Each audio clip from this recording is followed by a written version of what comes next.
naman natin yung mga gears. Mga gear. So, pagka kayo magkakabit ng ganito mga boss, huwag nyo kakalimutan balsikan yung spring nyo kasi pagka ito kumbaga walang pagsik ng spring. Pag tinadyakan nyo siya, hindi siya bumabalik agad. Maganda yung lagay nyo ng spring, may pagsik siya. Pag tinadyakan mo siya, bumabalik agad.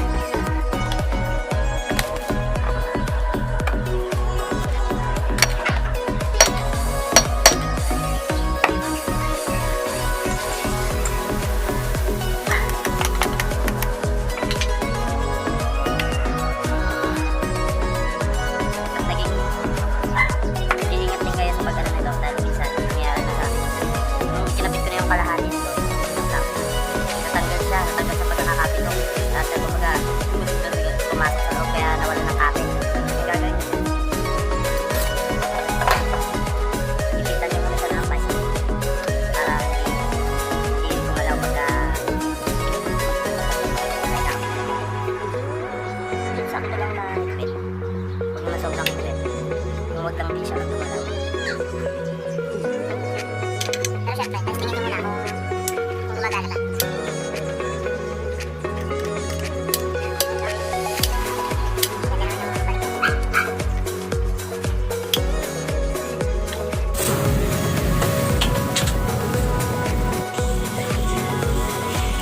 So yan, bakwas na siya. Makikita nyo, ito yung bewang niya. Ayun, may bewang na yung pin niya. Kaya talagang may palo na yung connecting rod niya.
So yun mga katuti, nabuo na natin. Bala ko pinturahan na lang muna to, yung mga crankcase at black. Re-repaint ko muna bago natin ikabit doon para isang assembly na. Hindi ko kasi siya agad na pinturahan. So pinturahan natin.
So yan, natapos na nating primer. Patuyuin muna natin siya, tapos ilagay na natin yung final coat niya, yung silver.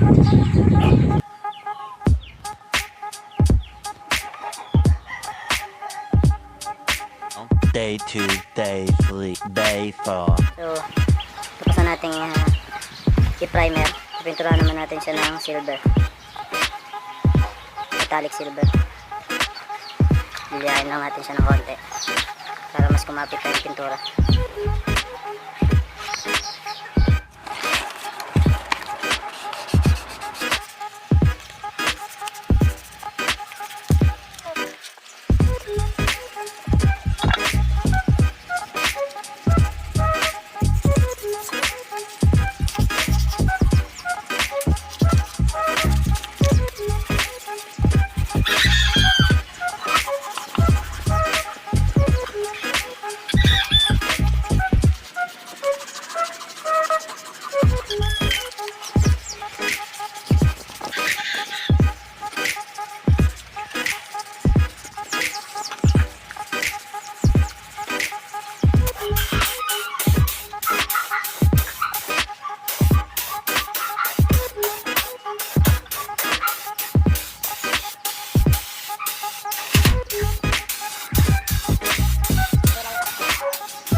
So ito naman yung ating black.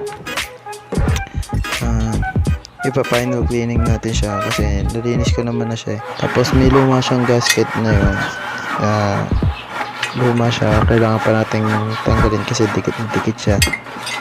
Yan, tanggalin na natin.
So mga katuti, ipipintura naman natin yung high temp na silver.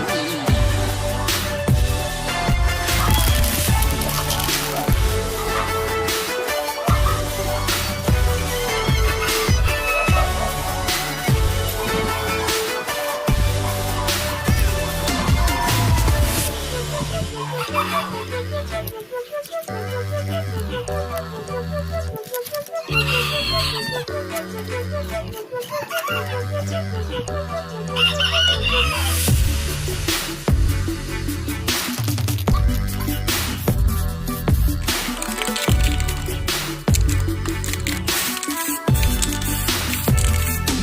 mga kapatid, ito na yung ating crankcase at yung ating Bluetooth block.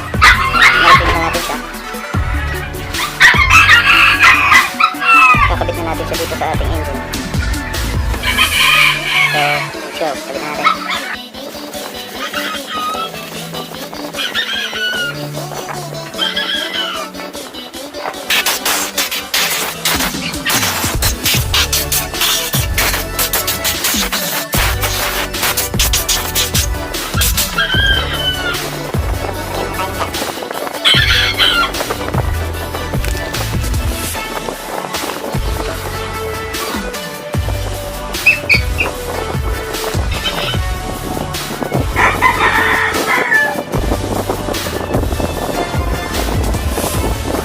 So dahil bago yung ating gasket, yung isang side lang lalagyan natin ng lang.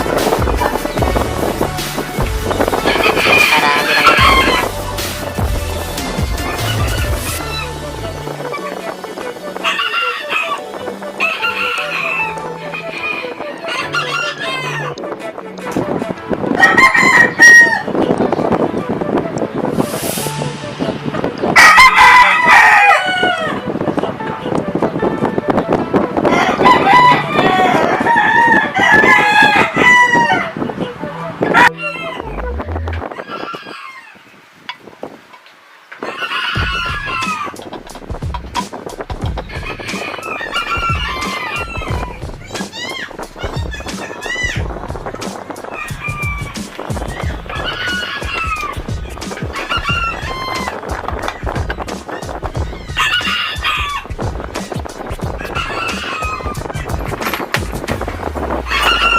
lang natin itong mga allen bolts.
So yung carb naman.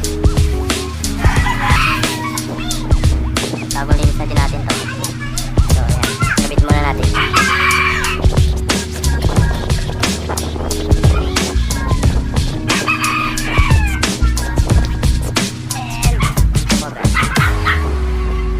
muna natin siya lalagyan kasi hindi pa naman natin lalagyan sa motor. Lagyan muna natin siya.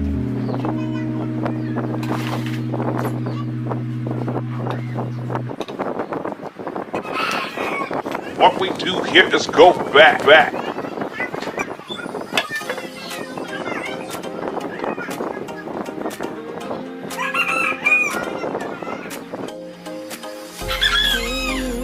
Can get you off of my mind. Are you still thinking about me all the time? Come through and Pa-final na itong ating block. So ito yung block natin.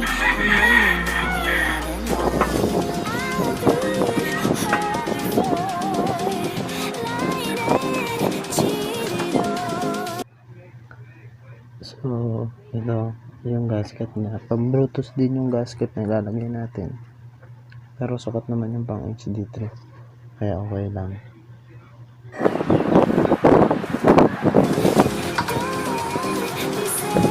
So ito yung parts natin.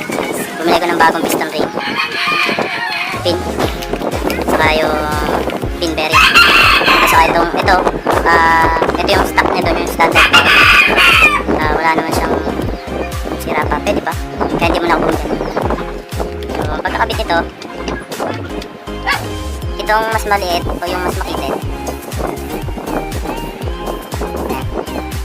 Itong mas makitid, dito yung sa baba,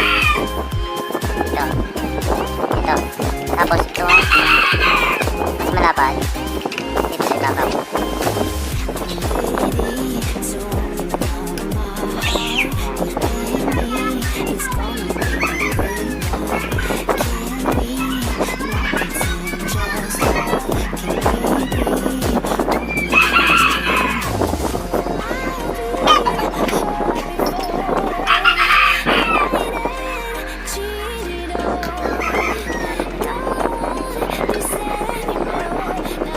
pagdala niyan dahil pag ito nalagay ito sa loob, tapos tayo ulit.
So mga boss, natapos din natin ang ating engine.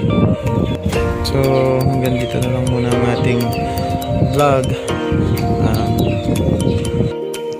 Huwag niyong kalimutan mag-subscribe and like, and pindutin nyo na rin ang notification bell para lagi kayong updated sa mga susunod kong video.